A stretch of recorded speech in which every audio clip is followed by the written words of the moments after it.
আমাদের আগের ভিডিওটিতে আমরা হোঁচট খেয়েছিলাম বিপরীত বা ইনভার্স বের করা যায় এমন একটি ম্যাট্রিক্সের ইনভার্স বের করতে গিয়ে। তাহলে চলো সেই পদ্ধতিটা আমরা এই ভিডিওতেও প্রয়োগ করি।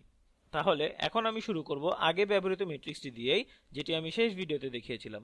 এই ম্যাট্রিক্সটিকে দেখে বেশ সহজ মনে হচ্ছে এবং আমরা জানি এর হ্রাসকৃত সারি এশেলন আকার একটি অভেদক ম্যাট্রিক্স, সুতরাং আমরা জানি একে বিপরীত করা যাবে। এর কৌশলটি কিন্তু বেশ সহজসাধ্য। আক্ষরিকভাবে তুমি সেই রূপান্তরটি ব্যবহার করতে পারো যেটি তুমি এ এর ক্ষেত্রে ব্যবহার করেছিল অভেদক ম্যাট্রিক্স পাওয়ার জন্য। তাহলে তুমি একই রূপান্তর প্রয়োগ করতে পারো অভেদক ম্যাট্রিক্স পাওয়ার জন্য। কেননা এই সমগ্র রূপান্তরগুলো যদি তুমি এই ম্যাট্রিক্সগুলোর প্রতিনিধিত্ব করো তাহলে সেটি হবে কেবল এই ম্যাট্রিক্সের ইনভার্স। তাহলে চলো এটি এখন আমরা সমাধান করি। তাহলে এখানে আমি একটি বর্ধিত বা অগমেন্টেড ম্যাট্রিক্স আঁকবো, অথবা আমি এখানে আঁকতে পারি, একটু পরিষ্কার করে আঁকি। তাহলে প্রথমে আমি এই ম্যাট্রিক্সটি লিখি, 1 -1 1, এরপর -1 2 1, এরপর -1 3 4। এখন এটিকে ইনভার্স ম্যাট্রিক্স দ্বারা অগমেন্ট করি, অর্থাৎ 1 0 0 0 1 0 0 0 1। এখন আমি এই ম্যাট্রিক্সের হ্রাসকৃত সারি এশেলন আকার বা রিডিউসড রো এশেলন ফর্ম বের করতে চাই। তাহলে আমি যেটি করতে পারি, আমি আমার এই দ্বিতীয় সারিটিকে পরিবর্তন করতে পারি। সুতরাং এক্ষেত্রে আমার প্রথম সারিটি একই থাকবে, অর্থাৎ কোনো পরিবর্তন হবে না। অর্থাৎ আমরা পাচ্ছি 1 -1 -1, এটিকে অগমেন্ট করি 1 0 0। এখন আমরা দ্বিতীয় সারিটিকে প্রতিস্থাপন করব প্রথম সারির সাথে দ্বিতীয় সারি যোগ করে। আমরা তাহলে পাচ্ছি -1 যোগ 1 সমান 0, 2 -1 সমান 1 এবং 3 যোগ -1 সমান হচ্ছে 2। এরপর 1 যোগ 0 সমান 0, আমি দুঃখিত, এটা আসলে হবে 1 যোগ 0 সমান 1। আবার 1 যোগ 0 হলো 1, 0 যোগ 0 হলো 0। এতক্ষণ আমি যা করলাম তা হলো এই দুটি সারিকে কেবল যোগ করা। এখন তাহলে তৃতীয় সারি, আমি এটিকে পরিবর্তন, আমি এখানে 0 বসাতে চাই। তাহলে আমি একে পরিবর্তন করব তৃতীয় সারি বিয়োগ প্রথম সারি দ্বারা।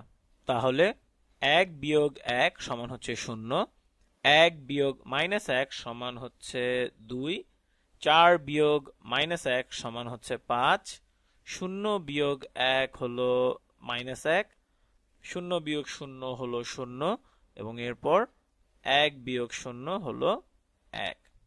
তাহলে এখন আমরা কি করব? এতটুকু এসেছি, এখন আমরা একে এবং একে 0 বানাবো।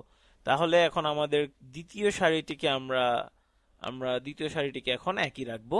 এটাকে আমরা একটু নিচে নিয়ে লিখি। এখানে আমরা দ্বিতীয় সারিটিকে তাহলে একই রাখছি, অর্থাৎ 0 1 2, এরপরে এর অগমেন্টেড অংশটি, অর্থাৎ 1 1 0। এখন তাহলে চলো আমরা আমাদের প্রথম সারিটিকে রূপান্তর করি। আমরা এটিকে প্রথম সারি যোগ তৃতীয় সারি দ্বারা রূপান্তর করতে পারি। প্রথম সারি তাহলে হবে 1 যোগ 0 হলো 1, -1 যোগ 1 হলো 0, যার কারণে আমরা এটা করেছি। -1 যোগ 2 হলো 1, 1 যোগ 1 হলো 2, 0 যোগ 1 হলো 1 এবং 0 যোগ 0 হলো 0। এখন আমি আবার একে 0 বানাতে চাই। তাহলে এখন চলো আমরা এই তৃতীয় সারিটিকে পরিবর্তন করি এভাবে, তৃতীয় সারি থেকে দ্বিতীয় সারির দ্বিগুণকে বিয়োগ করে। তাহলে 0 বিয়োগ 0 এর দ্বিগুণ হবে 0, 2 বিয়োগ 1 এর দ্বিগুণ হবে 0, 5 বিয়োগ 2 গুণ 2 বা 5 বিয়োগ 4 হলো 1, -1 বিয়োগ 2 গুণ 1 হলো -1 বিয়োগ 2 হবে -3, 0 বিয়োগ 2 গুণ 1 হবে -2 এবং 1 বিয়োগ 2 গুণ 0 হবে 1 বিয়োগ 2 গুণ 0 হবে 1। আচ্ছা, এখন তাহলে ঠিক একইভাবে আমি এদেরকে 0 করতে চাচ্ছি, তাহলে আমি আমার তৃতীয় সারিটিকে একই রাখি, রংটি বদলে নেই, তাহলে সবকিছু রঙিন থাকবে।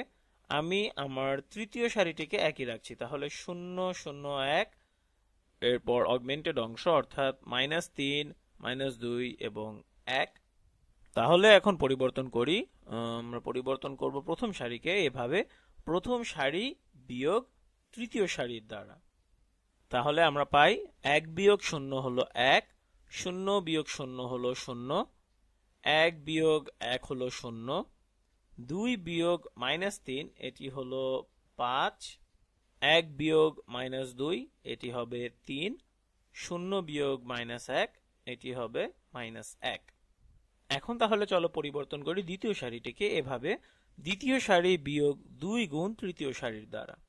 তাহলে আমরা পাচ্ছি 0 বিয়োগ 2 গুণ 0 হলো 0, 1 বিয়োগ 2 গুণ 0 হলো 0, 2 বিয়োগ 2 গুণ 1, আমি দুঃখিত, এটা ভুল হয়ে গেছে একটু, আমাকে একটু আসলে সতর্ক থাকতে হবে, আমি আরেকবার দেখে নিচ্ছি। 0 বিয়োগ 2 গুণ 0 হলো 0, 1 বিয়োগ 2 গুণ 0 হবে 1, 0 নয়। 2 বিয়োগ 2 গুণ 1 হলো 0, এরপর 1 বিয়োগ 2 গুণ -3, যেটি হবে 1 যোগ 2 গুণ 3, তাহলে হলো 7, 1 বিয়োগ 2 গুণ -4, যেটি হবে 1 যোগ 4 বা 5, এবং এরপরে রয়েছে 0 বিয়োগ 2 গুণ 1, এটি হবে -2। তাহলে এভাবে আমরা আমাদের এ অংশের অগমেন্টেড ম্যাট্রিক্স এর রিডিউসড রো এচেলন ফর্ম পেয়ে গেছি, অর্থাৎ এটি হচ্ছে আমাদের রিডিউসড রো এচেলন ফর্ম এ এর। তুমি ঠিক এই রূপান্তরটি ব্যবহার করতে পারো, কেননা তুমি ঠিকভাবে চিন্তা করে দেখো, ম্যাট্রিক্সগুলোর গুণফল তোমাকে এখানে একটি ইনভার্স ম্যাট্রিক্স এনে দিচ্ছে, সুতরাং সংজ্ঞা অনুসারে এটি একটি ইনভার্স ম্যাট্রিক্স।